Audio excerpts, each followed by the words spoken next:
রাতুলের পেট থেকে আসল সত্য বার করার জন্য এবার কুসুমকে রাতুলের কাছে খারাপ সাজানোর চেষ্টা করলো দেবলীনা। হ্যাঁ বন্ধুরা, ভিডিওতে লাইক দিয়ে দেখতে থাকুন। যে মুহূর্তে কিনা দেবলীনার বাবার কোম্পানিতে রাতুল যখন একটা ইন্টারভিউ দেওয়ার জন্য সেখানে গিয়ে হাজির হয়, ঠিক সেই সময়ই যখন কিনা দেবলীনা ওত পেতে থাকে রাতুলের আসার, এবং সময় মতন রাতুল যখন দেবলীনার পাতা ফাঁদে পা দিয়ে দেয়, ঠিক সেই মুহূর্তে রাতুলকে যখন দেবলীনা ঘিরে ফেলে এবং বলতে থাকে যে রাতুল কোথায় পালাচ্ছ, আমাকে দেখে বলো তো। তোমার তো পালানোর কোনো প্রয়োজন নেই, কারণ তুমি তো কোনো রকম কোনো অন্যায় করেছো বলে আমার অন্তত মনে হচ্ছে না। তাহলে এরকম চোরের মতো নিজের মুখ লুকোচ্ছ কেন বলো তো?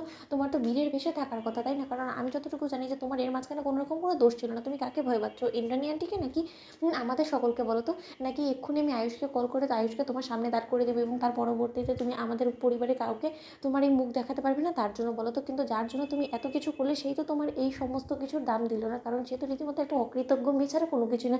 তুমি জানো সেদিন তুমি বিয়ের আসর ছেড়ে চলে যাওয়ার পরবর্তীতে সে তোমার নামে কী বদনামগুলোই না না করেছে, এবং কুসুম রীতিমতো তোমার সম্পর্কে সকল মিথ্যাচারগুলো করেছে, এবং কুসুম ইন্টারনিয়ান ঠিক আছে এটা বলেছে যে তুমি নাকি খুব বেশি অকৃতজ্ঞ, এবং তুমি নাকি কুসুমকে খুব প্রস্তাব দিতে, প্রতিনিয়ত কুসুমের সঙ্গে অশ্লীল আচরণ করতে এবং কুসুমের আপত্তিকর ভিডিও ধারণ করার চেষ্টা করতে। এই সমস্ত অপবাদ তোমার এগেনস্টে ইন্দ্রাণী আন্টির কাছে অ্যালিগেশনস এনেছে কুসুম। আর শর্ত তুমি সেই মেয়ের ভালো চেয়ে তুমি সব কিছু মুখ বুঝে সহ্য করে যাবে। শোনো, তুমি এরকম যদি কাপুরুষের মতো সবটা কুসুমের ভালোর কথা ভেবে তুমি যদি মুখ বুঝে সহ্য করে নাও না, তাহলে কিন্তু তুমি রীতিমতো নিজের প্রতি অন্যায় করছো।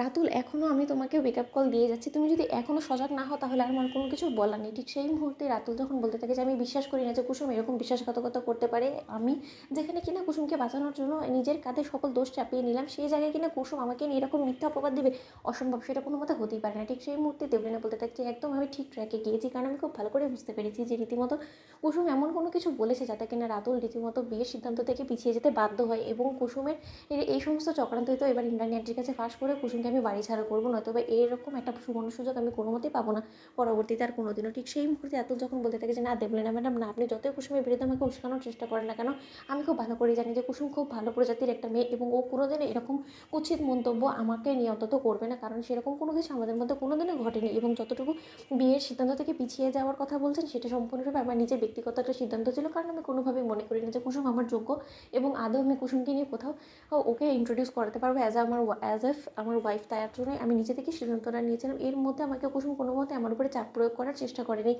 এবং এই সমস্ত কথা আপনি যে সমস্তগুলো আমাকে বলেছেন সেই সমস্তর মধ্যে কোনোটার মধ্যে বিশ্বাসযোগ্য কোনো কিছু ছিল না বিধেই আমি আপনাকে বিশ্বাস করি না, কারণ আমি খুব ভালো করে জানি যে কয়দিন আমি সেখানে ছিলাম যে আপনার ক্যারেক্টার ঠিক কীরকম, এবং আপনি রীতিমতো এই সমস্ত মিথ্যাচার করে কুসুমকে ফাঁসিয়ে রীতিমতো আমার পেট থেকে সকল সত্য বার করার চেষ্টা করছেন, কিন্তু এতটা সহজ না।